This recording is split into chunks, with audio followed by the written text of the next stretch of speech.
Corona एक बार फिर से लोगों को डराने लगा है। एक्सपर्ट्स ने अब एक ऐसी बात कोविड को लेकर कह दी है जिससे चिंता बढ़ गई है। दरअसल एक्सपर्ट्स ने इस नए वेरिएंट को लेकर ये कहा है कि मौजूदा वैक्सीन इस पर बेअसर है। इससे जुड़ी अन्य जानकारियां भी आपको दूंगी। कोविड की चौथी लहर कितने दिन तक चल सकती है ये भी आपको इस वीडियो में बताऊंगी।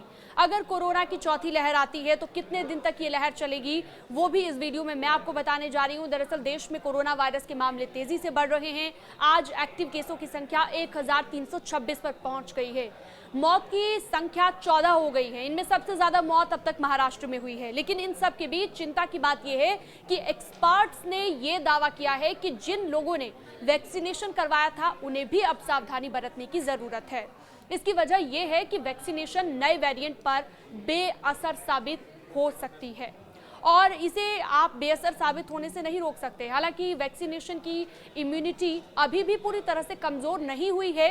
ये आपके शरीर को नए वेरिएंट से लड़ने में मदद जरूर करेगी, लेकिन पूरी तरह से कारगर साबित होगी ये कहना मुश्किल है।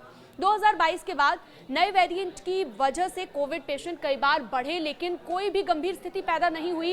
इसलिए आप ये कह सकते हैं कि इस बार भी बहुत ज्यादा परेशान होने की जरूरत आपको नहीं है। वहीं बीएचयू के प्रोफेसर ज्ञानेश्वर चौबे के मुताबिक भी एक अहम बात कही गई है कोविड की चौथी लहर को लेकर। उन्होंने कहा है कि उसका असर 21 से 28 दिन तक रह सकता है।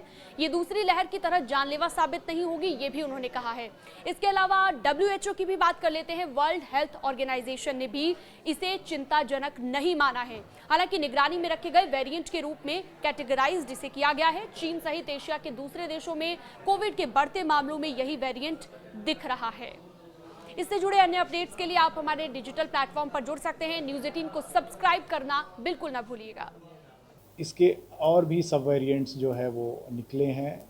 इसमें एक ख़ास चीज़ ये देखने को मिल रही है कि इनकी इन्फेक्टिविटी जो है 150% हायर है अपने पुराने वेरिएंट से, और ये ओमिक्रॉन का ही एक सब वेरिएंट है। तो ओमिक्रॉन के साथ एक पॉजिटिव चीज़ ये है कि ये हमारे अपर रेस्पिरेटरी ट्रैक्ट में इन्फेक्शन करता है, और इसको इन्फेक्शन होने से लोगों की सीवियरिटी कंपैरेटिवली अदर वेरिएंट्स के साथ अगर हम देखें, डेल्टा और बीटा के साथ, तो ये कम होती है, जैसा कि हम लोगों ने थर्ड वेव में इंडिया में देखा भी था। तो इस वेरिएंट के वजह से एक तरीके से सीवियरिटी हम ऑलरेडी देख चुके हैं। और चौथी चीज़ इसके साथ बहुत पॉजिटिव है कि इसका सबसे पहले आउटब्रेक जो है सिंगापुर में हुआ था। सिंगापुर की लगातार जो मॉनिटरिंग कर रहे हैं हम लोग, उसमें ये देख रहे हैं कि केसेस जो है वो लगभग इस वीक या नेक्स्ट वीक तक अपने पीक पे पहुंच जाएंगे और उसके बाद फिर ये ड्रॉप करने लगेगा। आप वहाँ अगर सीवियरिटी देखें तो लोग बिना मास्क के घूम रहे हैं, कोई बहुत सीरियस केस नहीं है। हाँ, कुछ लोग जो कि ऑलरेडी हॉस्पिटल में थे, जिनको कोई ना कोई बीमारी थी, या वो लोग जो बहुत ज़्यादा एज के हैं, उनको सीरियस इशू है। अदरवाइज़ और लोगों को कोई समस्या नहीं है। तो सिमिलर केसेस जो है वो यहाँ भी उम्मीद है। अब भारत में जो अभी तक सीक्वेंसिंग हुई है उसमें JN1 जो है वो लगभग 53% सैंपल्स में पाया गया है। और ये JN1 अगर हम कंपेयर करें वुहान वेरिएंट से जो सबसे पहले आया था, तो 140 से 150 म्यूटेशन डिफ़र कर रहा है।